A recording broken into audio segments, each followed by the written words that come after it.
Alright, if we're gonna start with really horrible puns, that's gonna make me step in here. What are we doing here? Get out of here with the puns.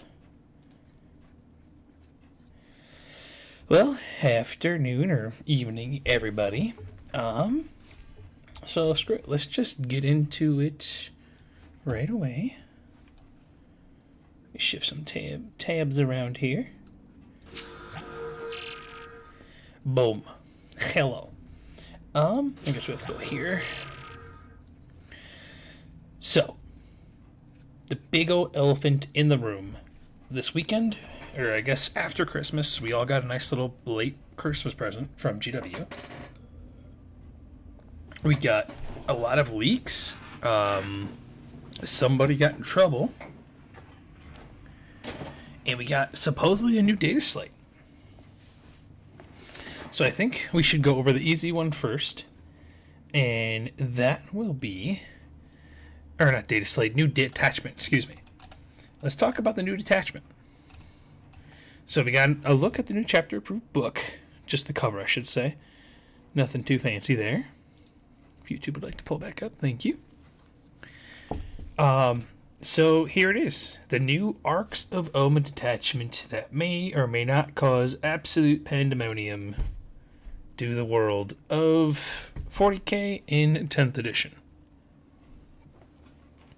So, as you can see, it's a new detachment that is you are required to take an HQ unless you're knights, and then you have to take 3 of one of the following categories, and then the world is your oyster. Have fun. So, and where did I say in here as well? Oh yeah, obviously right here. Detachment cost 0.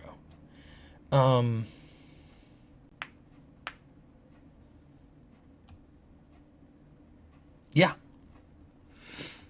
So the fun part about this is kind of what people have been talking about is we don't have to have troops anymore. We have a 0 detachment cost, or 0 CP cost detachment, where you can go elite, outrider, or I should say vanguard, outrider, or what is it, spearhead, if we want to go a lot of heavy supports.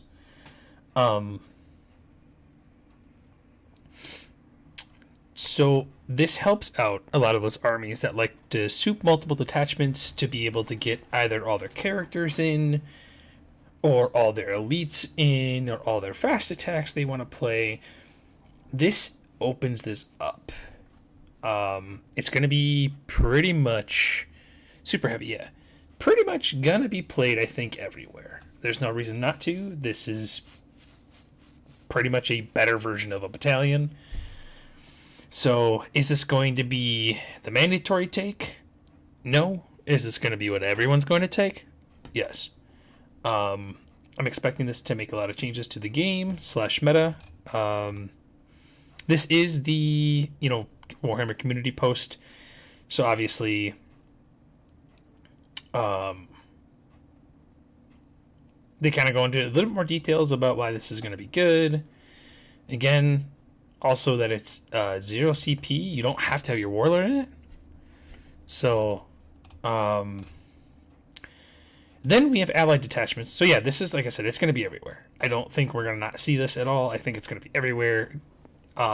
Next up are the new allied detachments.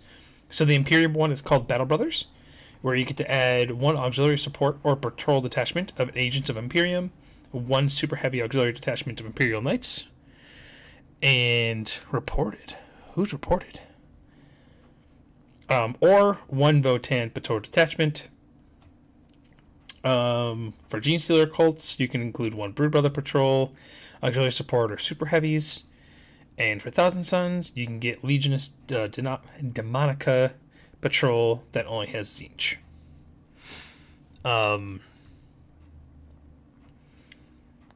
What this does...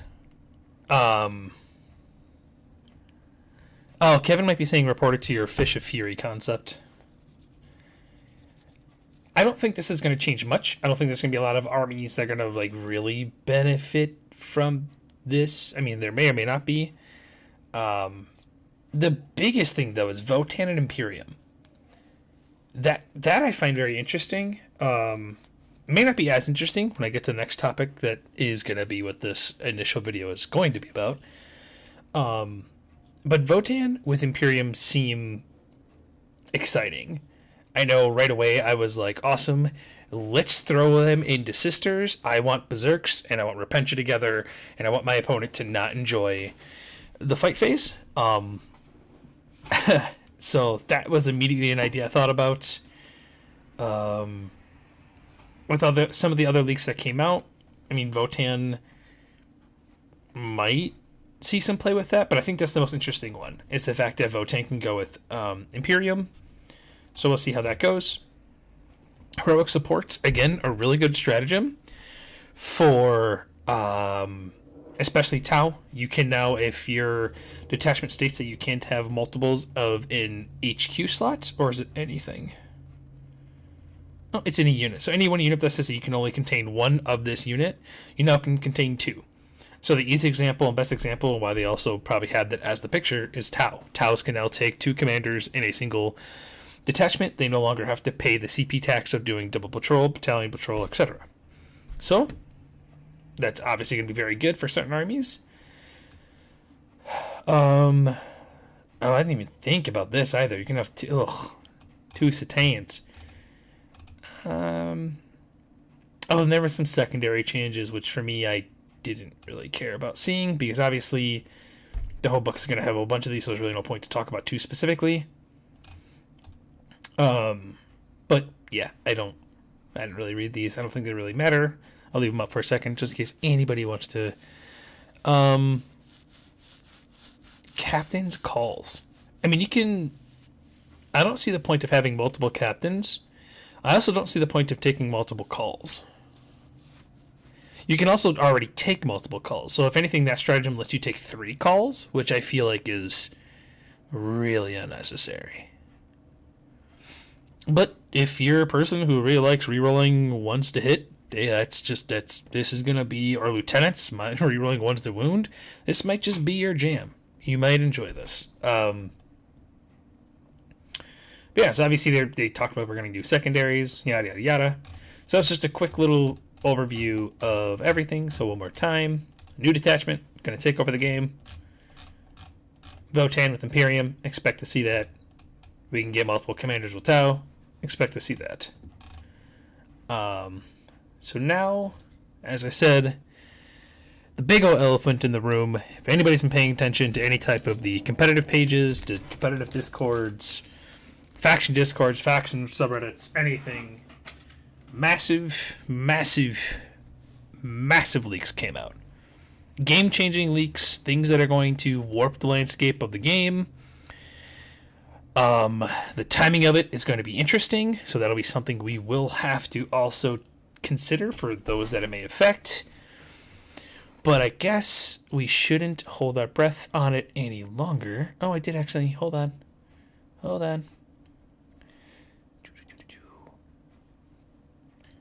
You may have watched the Aspect Tactics video of the leaks as well. I'm pulling up his video just as reference because he does have a little more information. I guess a little more clarified information on his video, so I'll be referencing that as well. But I obviously won't be showing his stuff because I obviously do not have permission to do that. So, number one, here we go. This is what I initially saw. As you can see, this is my own screenshot. Big changes on the way. Right off the top here, the biggest change here, Harlequins are now a 5-up invuln. I personally think that is crazy. It's needed, for sure. Harlequins needed something. I don't think there was any plans off of anything that I've seen that they plan on doing more to Harlequins. Oh no, according to this, yeah, like I said, Aspects does have a little bit more information. Does look like there might be some point increases, which also is not very surprising. I think the biggest surprise is that they did get an invuln hit. Everybody kind of assumed that troops were probably going to be going up 1 or 2 points, just because that affects Eldaria across the board. It hits the Ynnari lists. Obviously hits Harlequins. So, but also them becoming a 5 invuln, It's already a toughness 3 army, and now you're putting them to only 5-up invulns and pretty much no other saves. It's nice to have the 5-up invuln. It's better than literally nothing. But it's definitely scary. Changing the percentages like that, never a fun experience. Especially with how the game's probably going to change, because as you can already see in the Sisters bracket, in the Marines back bracket, and other ones, Armor of Contempt is gone. Game-wide. No Marines, no Grey Knights, no Chaos Space Marines, no Sisters. Anything that have Armor of Contempt no longer have Armor of Contempt. The age of having to run -3 guns is over, and the day of being able to spam -1 blast style guns is back. I think this change is healthy, because now armies that had to spend points on weapon upgrades no longer have to spend those points. It's a little disappointing to see that it's gone versus finding a way to rework it. I would have liked, if anything, having it function where you get Armor of Contempt or cover, but not both. Like, make it the wording where you can't stack it, so that way you can feel a little bit safe coming out of your hidey holes. So, again, it would give them the durability that they need, but they no longer have that. So now we're in a realm of, all right, we're back to being, Space Marines being in a weird spot. Especially with more of the leaks that came out, some more of the nerfs and buffs, which obviously we'll go through. So, on to Sisters. They lose Armor of Contempt, minor secondary buffs, +2 points on Rets, Zephyr, and Repentia, and then it says mild nerfs to characters. I believe Aspects Tactics also had that same concept. Yes. I've been playing Sisters now for like 4 months, 5 months.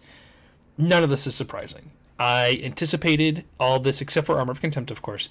I anticipated secondaries to get reworked. I anticipated Rets, Zephyr, and Repentia to at least go up by a point. 2 points is fully respectable.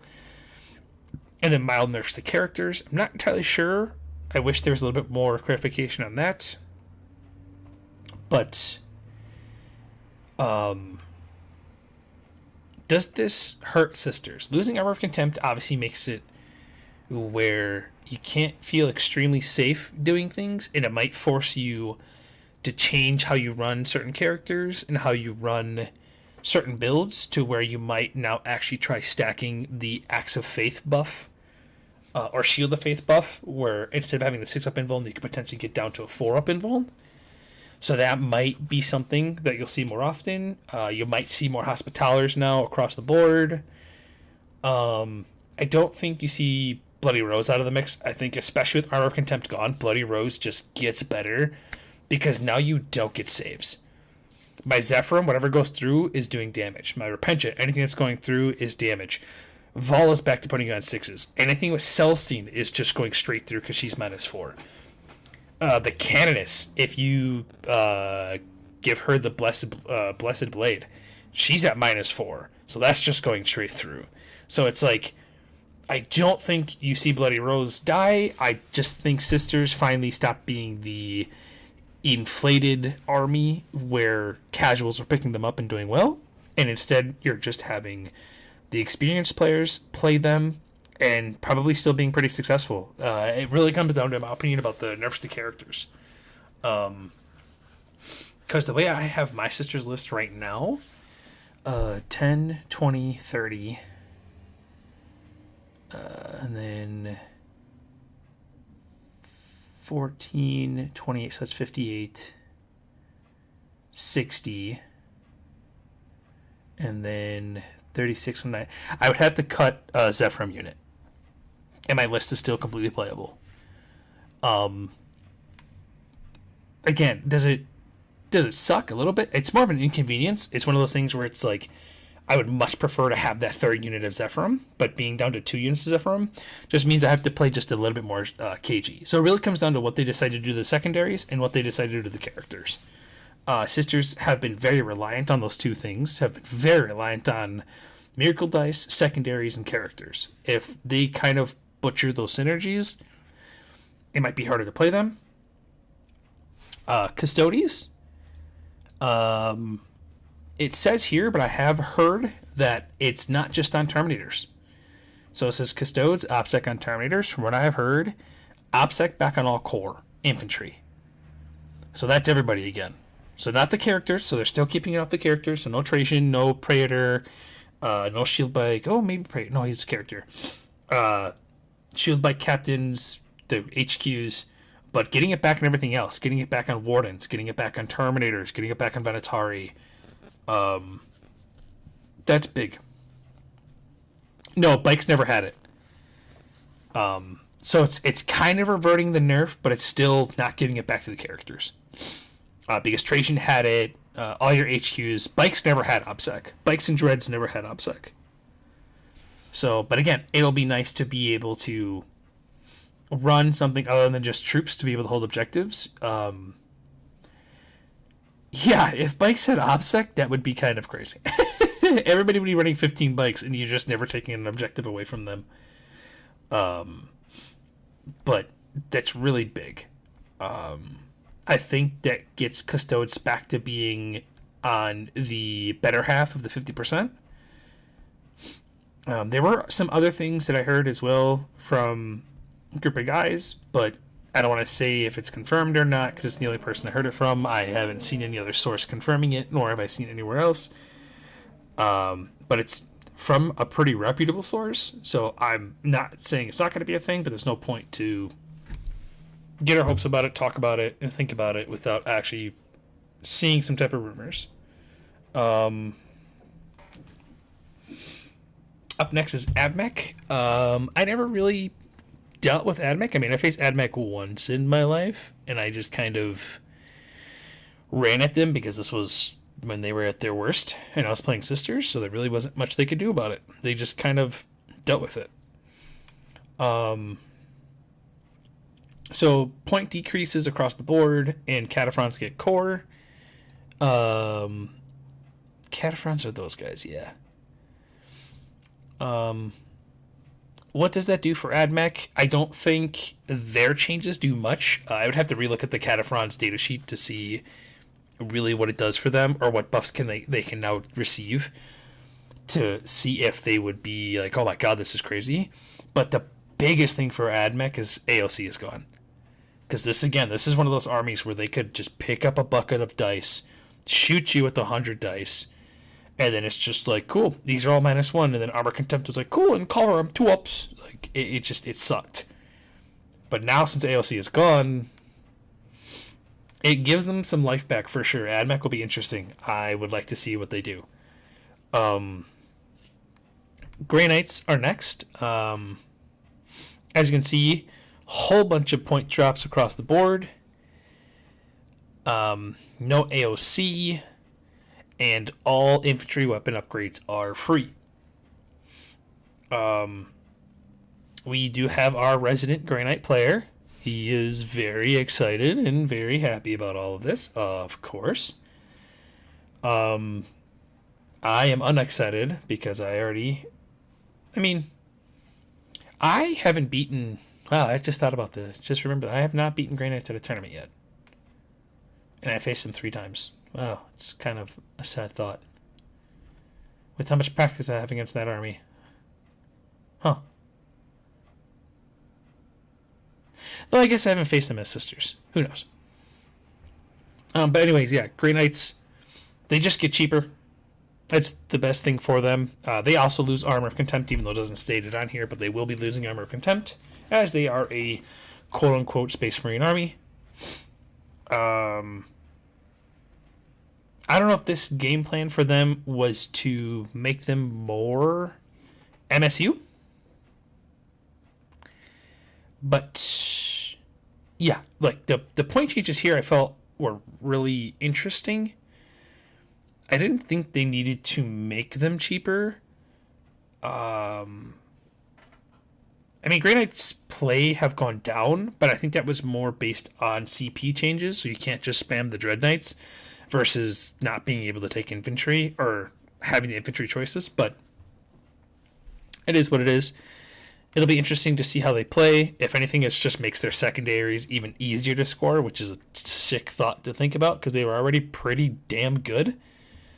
And then again, now the big change that a lot of people are excited for / interested to see how it's going. Good old Space Marines. All Space Marine factions lose Armor Contempt. We are getting massive point drops. One of the examples here is 40 points for Plasma Inceptors, excuse me. And apparently a lot of free war gear. What I like about that is now Marines can kind of play Horde-esque, and you can kind of feel that you don't have to play as elite anymore. That was the biggest thing I felt when it came to Space Marines. It just kind of felt like they were becoming elite, where you hated the fact you had to take your troops, you hated the fact you had to spend 100 points to take your troops, and then you really had to hedge on the fact that you had your elites carrying you through the game. Because your troop slots didn't do anything. They just existed. They had really shitty guns. And they just existed. They were action monkeys. They were there to do stuff, and that was about it. They weren't there to do anything else other than exist. So now, if you can be a little bit more horde-y, also with the new Arcs of Omen detachment, it might open up some play for them. It might open up some new unique lists where you might not feel the pain of AOC just because you'll have so many more bodies that your opponent will have to chew through. So that may be a nice thing as well, but it'll be interesting. I already saw a test game today of them testing things without Armor of Contempt, and I felt it already. It did not feel good. 4-up saves again on Marines it's rough. Again, losing AOC it's just gonna make the world different. We're gonna stop seeing all these crazy, AP4 damage 4 guns being played everywhere because they couldn't kill Marines from Armor of Contempt. But it'll be interesting to see. I know their doctrines are rumored to get some kind of changes. I think.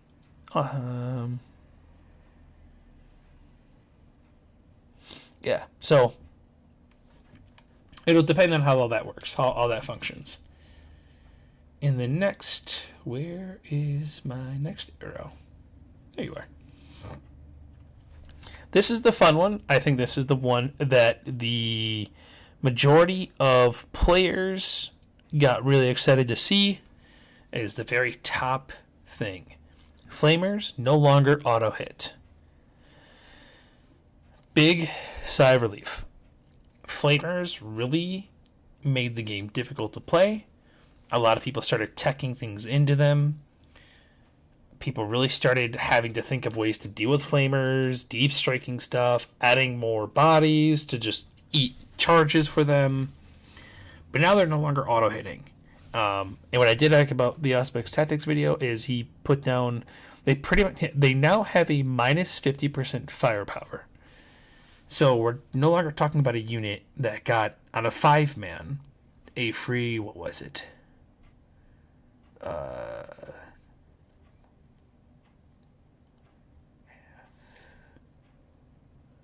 Like free 35 hits. That's no longer a thing.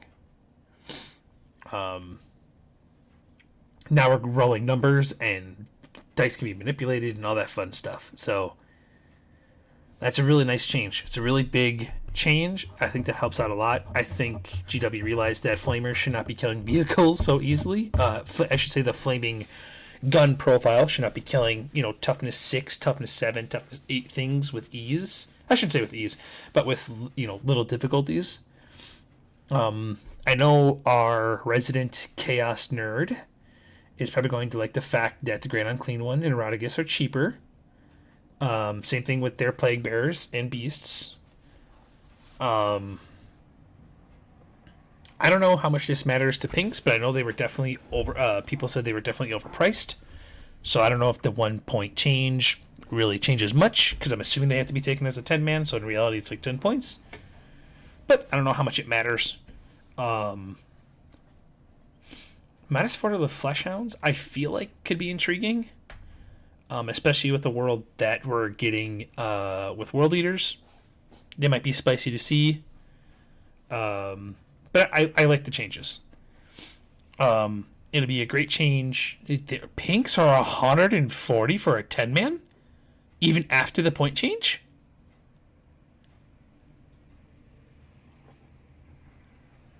Wow. That's egregious.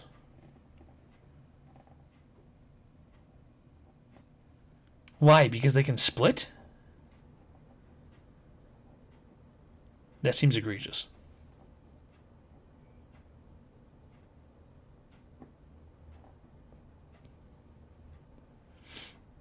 Yeah, but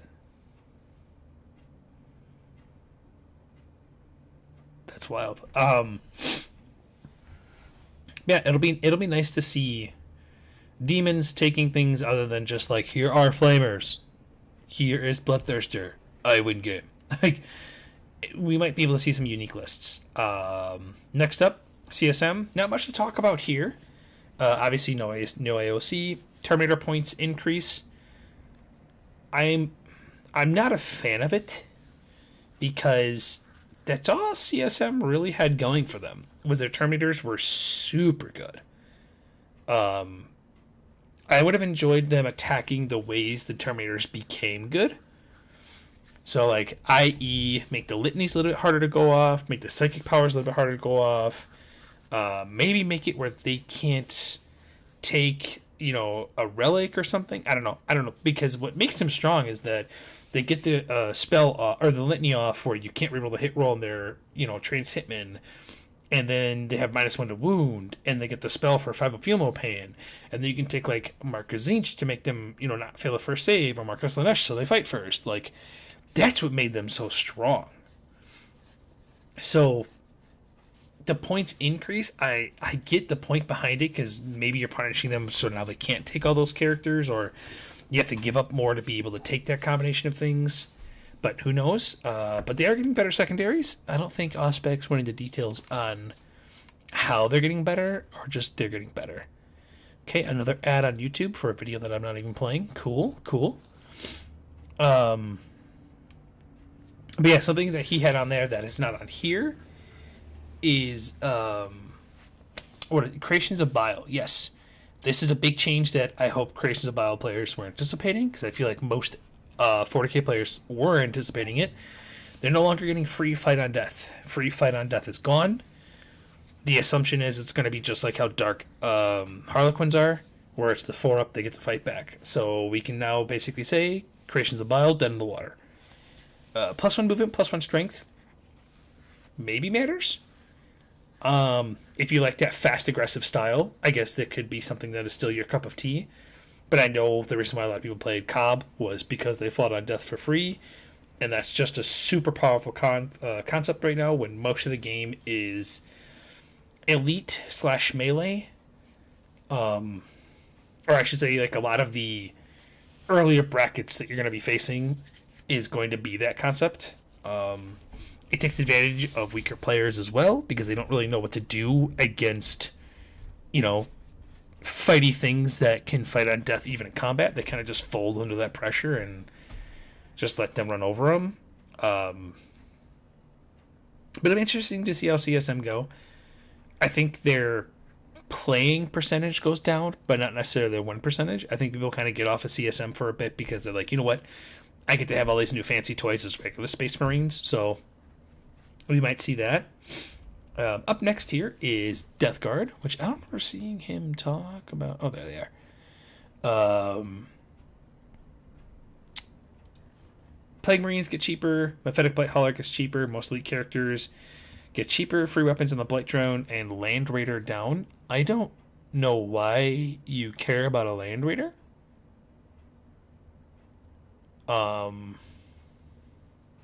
Ooh, that is actually insane.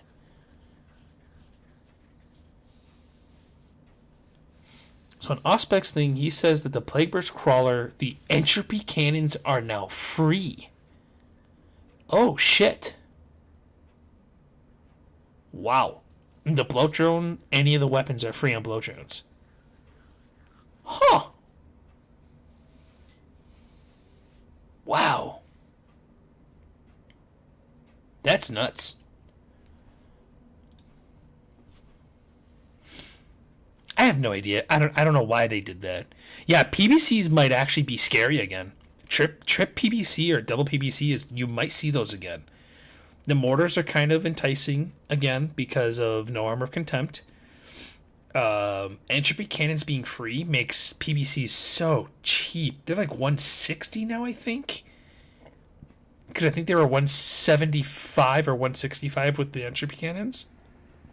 So I think that makes them 150 then. I have no idea, but PBCs are so cheap now. That is nuts. I didn't realize that the entropy cannons were free too. Wow. That's crazy. That's good. We might see more play from Death Guard. Do I think that's the change Death Guard needed to be good? I mean, I think so.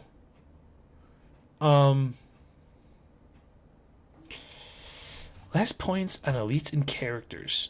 Elite character. Oh, just the elite characters, not all. Oh, okay, that's what I misread. On elite characters, not elite / characters. So that means the Blight Spawn's cheaper. Talaman's cheaper. I don't know how I feel about these changes as Death Guard. They're interesting. They're definitely something to look into, especially because AOC is gone, having the -1 damage. The extra durability there is going to be nice. Being toughness 5 is also going to be really nice versus toughness 4. So Death Guard might pick up in some numbers. That'll be cool. T-Sons.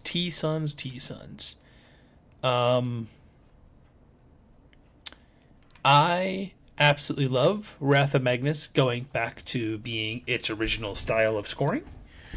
It makes it significantly easier to score. And I'm T-Sons, so I should have a Psychic Secondary that should be very easy to score. That was like a biggest complaint I've had playing T-Sons since pretty much the Tyranid Codex, is that it stopped feeling like you were the Psychic Army. It felt like you were a mediocre Psychic Army with a mediocre shooting army that could just die in melee. Your mobility was the best things. Manipulating the board was your best things, and if you were not a very skilled player, you could kind of fall to the wayside of how they function. And that's kind of where I fell apart, was because at the time I was playing them, I was not very skilled. So I kind of just, I probably made thousands of mistakes playing this army. I definitely don't doubt that. +2 on the Terminators, so Scarab Occult Terminators. That kind of stinks, because again, that's your bread and butter. That's how T-Suns really play the game. But the Vortex Beast is down 10 points. I have no idea what that thing does, so maybe it's worth looking into. Who knows? Good old GSC. Gene Stealer Colts. Looks like bikes are going up in points, which I understand, because apparently there are some lists internationally that are going like buck wild with bikes and just playing a massive units of them. Yeah. And then Aberrants being cheaper and characters being cheaper, which is fine. GSC probably need all the help they can get. Making the bikes more expensive, I understand why they did it. It's because they don't want armies of just bikes. They want people to be playing them as a supplementary choice. Again, I'm assuming they're a fast attack slot, so their concept is to get up the board, hold early objectives, screen, move, block. Like, that's kind of their thing. They're not supposed to be like, hey, this is how I win the game. But it is what it is there. I don't think this is going to do much for GSC, but, it might give people more playability and may dig up their GSC models. The crazy one on here, which I don't get it. I just don't understand. Like, they're going up in price again. In points. 5% doesn't seem like a lot, but that's like 1 or 2 points. He says all units. Oh no, it says most units. On most units. I don't. What was the game plan with Votann? They just keep putting these guys in the dirt.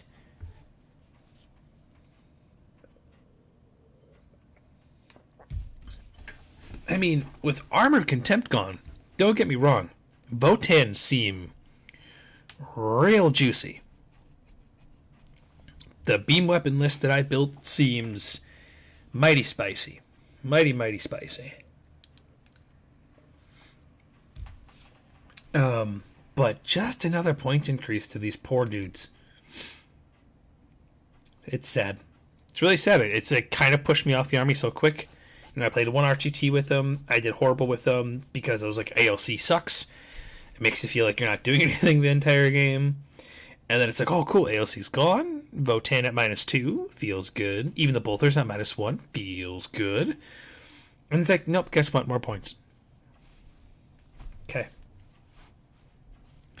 Just don't get it.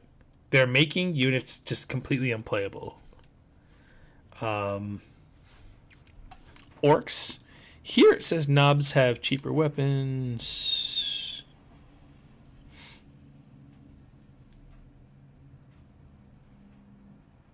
Yeah, same thing that Tactics had as well.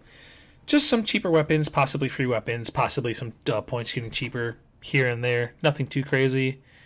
And then the last little page is just 2 little things. I really zoomed in there. The biggest thing, these are actually probably the 2 biggest changes that's going to affect the meta the hardest. Tau being more expensive hurts. Suits, you might be able to get away with it with the fact that you don't have to take all the heavy duty weapons now, like all the higher cost weapons. You can kind of go back to using flamers, back to using burst cannons. So maybe that was the philosophy behind the point increase.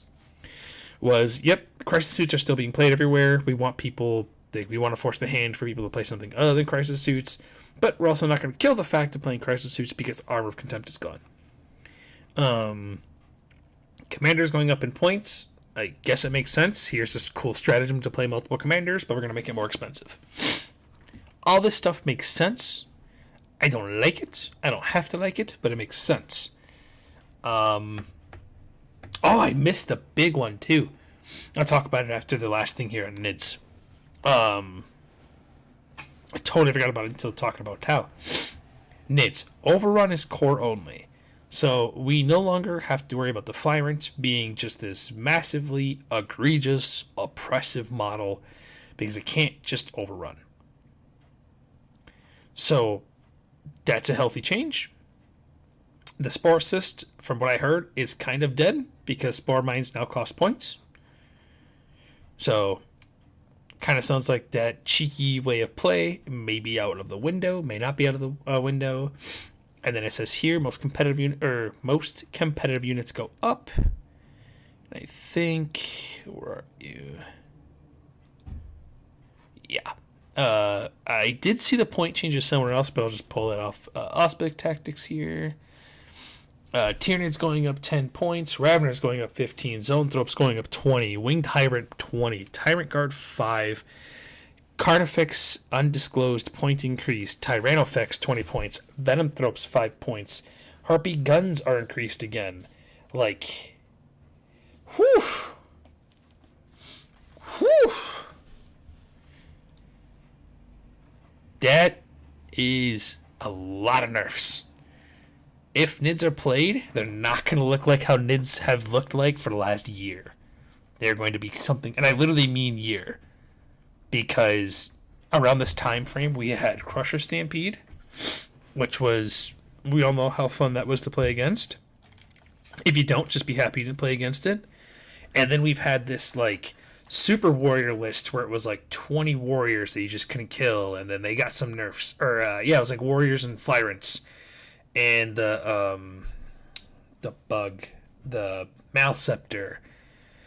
And then it went from that to being this like psychic crazy army with a whole bunch of Zoanthropes and Neurothropes and all the Thropes. And then it became this like double Flyrant Harpy nonsense. Like it's just... So this will be a cool change. It'll be cool to see an army literally play something different. Because they mathematically can't play the same shit they've been playing. So that'll be a cool change to see. And the other big thing I missed here, I don't know if it was on the original first photo. It wasn't. I think it was actually above this. There is a new flying rule. Not flying rule. New flyer rule. Which is pretty massive.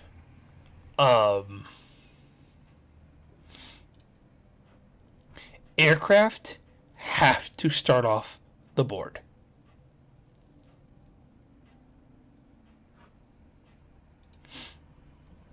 That's so big.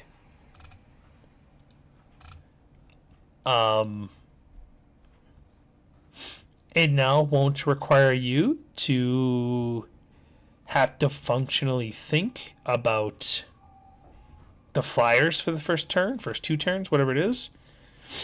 But it's massive. Again, the army that is impacted the most by this is Tau, which is why that's what made me think about it, was because of the Sunshark bombers. That's the army that's probably had the bombing style units stay in the most popular. Tyranids had the Harpies for a very long time. They've kind of started to stray away from it already. But it hits Tau. Hits Tau pretty hard. I guess there was that Raven Wing list running around for a while that was doing a whole bunch of like land speeders and the two flyers. It might affect that army. I don't know. I didn't play enough against it and didn't really talk a lot about it in general with the people that did play it. So it might affect that. It may not. It may. But yeah, this is crazy. These are a lot of crazy changes. It's going to definitely shake things up. As a Space Marine, as a casual player, how can I say this? Because that's the biggest thing, right? Like, obviously, the game is a lot more towards casual players versus competitive players. So casually, with a lot of this stuff, it's like you're probably going to be upset about AOC. Nobody's playing Tempesta Scions anyways, Reyna. No one's playing them. It's all Kasrkins, dude. It's just all Kasrkins. Kasrkins and plebs. I mean, yeah, I feel like casual players are probably going to be most upset about losing AOC. Probably say GW hates them. But they might get happy with the point changes. Who knows? But I definitely can see a lot of casual players not enjoying losing AOC. It made it where they could fight their Tyranid buddies and their other, you know what I mean?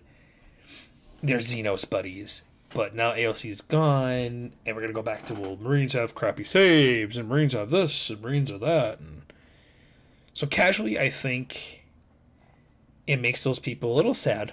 Probably going to hear more complaints about Space Marines than benefits, because they're just going to really focus on the fact that they're no longer as durable as they used to be. But I'm actually kind of excited to see the Marine changes. You're not wrong, but they're now going after Space Marines again versus the whole of the game, which is kind of what I'm saying. You can't ever appease the majority of a game. You never can. And if you're a company that tries to do so, you'll drive yourself bankrupt to do it. Your better concept is always to appease, and I hate to say it this way, and a lot of casual players that may watch my stream, that may not watch my stream, may not like hearing this, and they already kind of say it about GW, but it's better to cater to your competitive players. It's better to cater to the guys who will spend thousands of dollars on a new army instantly to play what they need to play. It's better to appease their content creators. It's better to appease the people that are actually bringing their name out there. And that's why you see a lot of the changes you've been seeing probably versus the past. Again, I didn't play 40K for that long, but that's why you will see changes like this happen more often, and then the way it is because they're appeasing the people that make them money. Wizards have done that. If you want to go into that conversation, Wizards have done that. Wizards has literally appeased the majority of what makes them money. Competitive is dead. I mean, I hate to tell you, but I personally feel like, just from what I've seen, competitive Magic is dead. If you look at the stream numbers of competitive players, significantly down. You look at the YouTube views of competitive players, extremely down. If you hear about tournaments, extremely down. But you hear about EDH, you hear about collectors. They're all like writhing, right? Like they're all like flourishing right now. Wizards have done exactly that over the last. That's why we've had almost 200 different named products this year alone for Magic the Gathering. It's insane.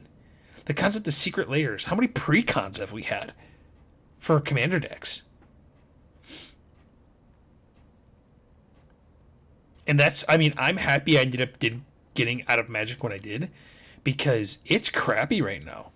They gave up on their competitive community, straight up, and I will fight anybody on that. Like the competitive community of Magic, I feel like is gone, and they literally have. They've pretty much put out a new product every other week when it comes to the secret layers. Or they've released enough secret layers at once in a month that you could have stretched it out to equaling a week of release. But that's something that people have to understand when it comes to these games. And, like, companies are here to make money. I know it's a really shitty philosophy, and there's some people out there that won't agree with me or don't like the fact that that's what it is. But I'm here to make money. I'm here to appease the people that are going to bring me money, not necessarily the people that play my game.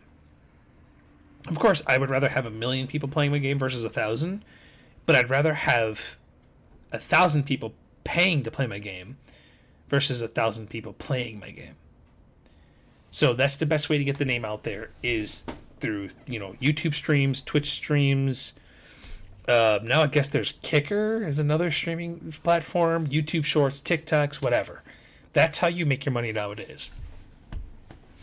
But yeah. Yeah, these changes are going to be on the casual side. Most people may not like it. On the competitive side, it's going to be the Wild West until people figure stuff out again. We've kind of have had redundancy. We've kind of had an easy shift in the meta for all of us. If something got changed, it was an easy kind of plug and go fix and things like that. So it'll be exciting. It'll be really cool to see how things change, what ends up being back on top of the table and stuff like that. For the LVO goers of the world, we get to have a bigger problem. We get to figure out what the hell we have to worry about come January 14th. Because the rumor is, the data slate's going to drop on the 14th. It's a day before a day before cutoff for rules. The rules cutoff is the 15th. So it's without having confirmed leaks or confirmed points of anything.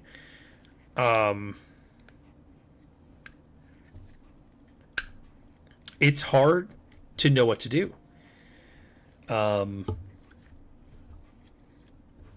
this point, for LVO, I immediately was today thinking about, like, what else am I going to play? I don't feel confident in Sisters anymore because I don't know how the secondaries are going to look. I don't know how the army's going to look without AOC. So I don't know if it's just one of those things where the next couple games I play, I try to play without Armor of Contempt. I don't even know what changes they would do to the secondaries to make them harder. Maybe make it where Leap of Faith is just a max of 3 points a turn, where you have to get it 4 out of the 5 turns instead of being able to spike a couple turns at 5. I can see that being a change. I can see... I already planned on talking to Art. Straight up. Like, I think I want to test Votan in a non-AOC world. There would be some changes I'd want to make over my list. But yeah, for sure.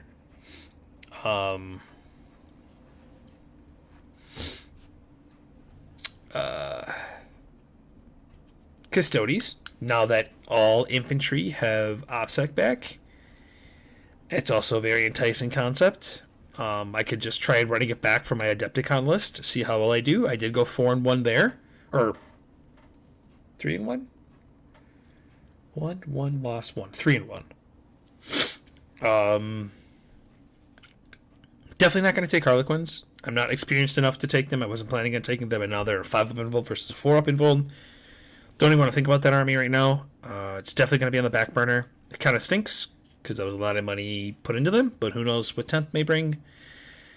If anything, that'll be kind of like my casual army to play on some Saturdays, just until I kind of get the groove of Harlequins, that kind of thing. But yeah, realistically thinking about it, like, Votan doesn't sound horrible.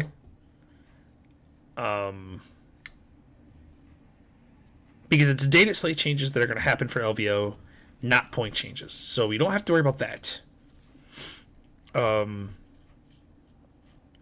don't know how much of my list I'd want to change, because I'm still a pretty big simp for the Land Fortress. So definitely still about the Land Fortress, not going to lie to you.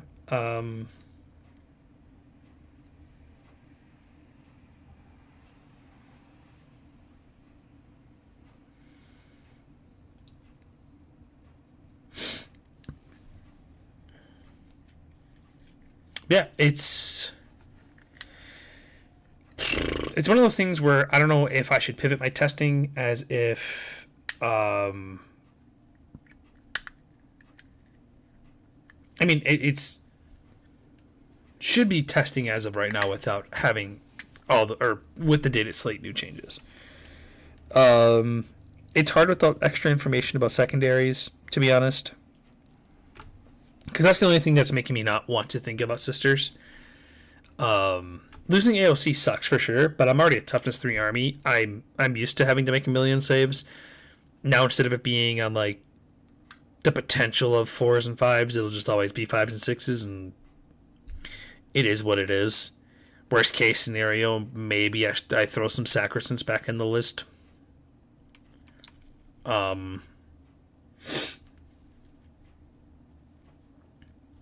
Just because they'll hold. Eric said it in the Discord. I think he's absolutely correct. Usually point changes are attached to the chapter or proof books. Point changes are usually not attached to data slates.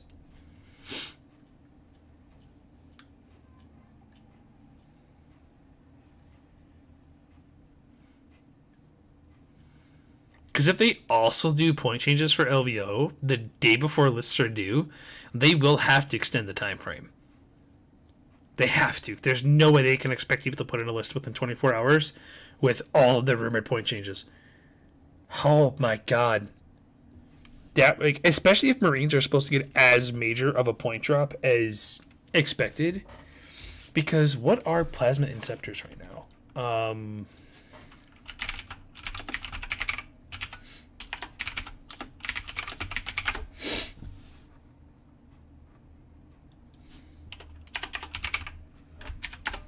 How many points are these?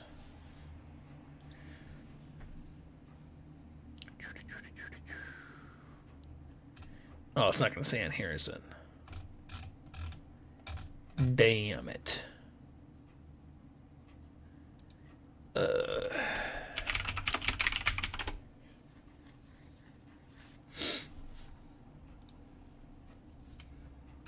I'm too lazy to go find my my Space Marine book.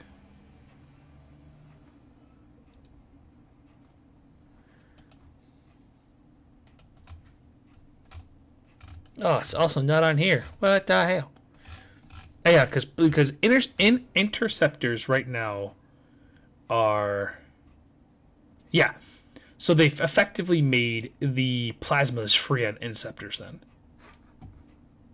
With the change. And I mean, that's nuts.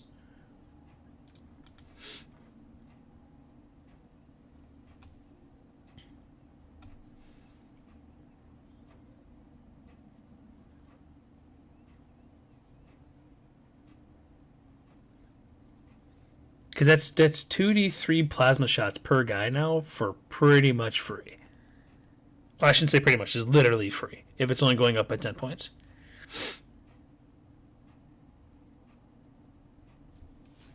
So 2d3, yeah, so 63 plasma shots.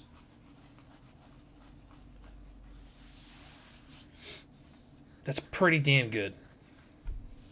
For a 7.31 gun in a non-Armor of Contempt era? Yeah. You throw these motherfuckers with Chapter Master as well? So they reroll their 1s, now you're 8.32s? Yeah. Inceptors feel great. They feel amazing. You should get 6 shots on average. Hitting on 3s, full rerolls. That gets you 4 or 5 hits. Wounding on 2s. So that gives you 4 wounds on average. It's more likely 4 dead Marines. Yeah, I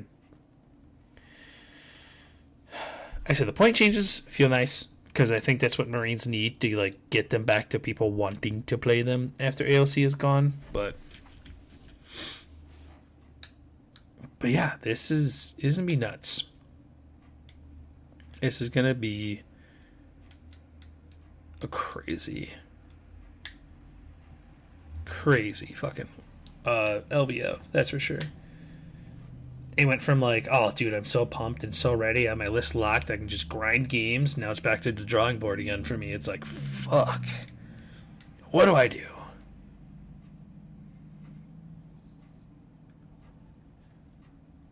But on that note, I think I'm going to call it there. I just want to do a quick recap of this. Side news before we go, of course, just because I know most of the people that watch me are hyper local. Warp Storm, Games and Lounge, grand opening this Saturday. Be there or be square. Obviously, go in there, support the guys. Obviously, host store for Team Warp Storm Gaming, which I have to figure out what the hell the URL is so I can start putting that in my details to have people start following the Facebook page. For everybody, if you don't follow the Facebook page, that's where you will see us post like our tournament results round by round. Usually share crazy news in Warhammer, whether new books, random leaks, updates, stuff like that. Also, we'll share stuff from the store. Just another outlet for people to see stuff just in case they may have missed it when it comes to the actual store. Super exciting news. Jerseys for the team should be in 2 weeks. Yes, 2 weeks. And then the dice. I'm not sure. I don't think I've shown the dice. I don't know who's all here, because whoever's here may actually have seen the dice. But regardless, the dice are available for pre-order or pre-purchase. If you're interested at all, obviously just go to the shop's Facebook page, visit the shop itself, and put in an order with Quinn, and we'll get you on the list. We already have a pretty decent sized list, and we'd love to get more. But yeah, on that note, I don't know what I'll stream next. I might just randomly stream some random games, just because I've kind of been in like a streaming mood lately. So I might just toss on for some random games I've been playing, if anybody's bored and just wants to hang out. But the next 40k actual stream might not be for a while, because it's going to be, again, a lot of my free time is going to be dedicated to focusing on LVO. Obviously, would like to do a lot better than I did last year. Shouldn't be that hard. I also won't be hungover, so that'll also be nice. But, alright, everybody, I hope you have a great night.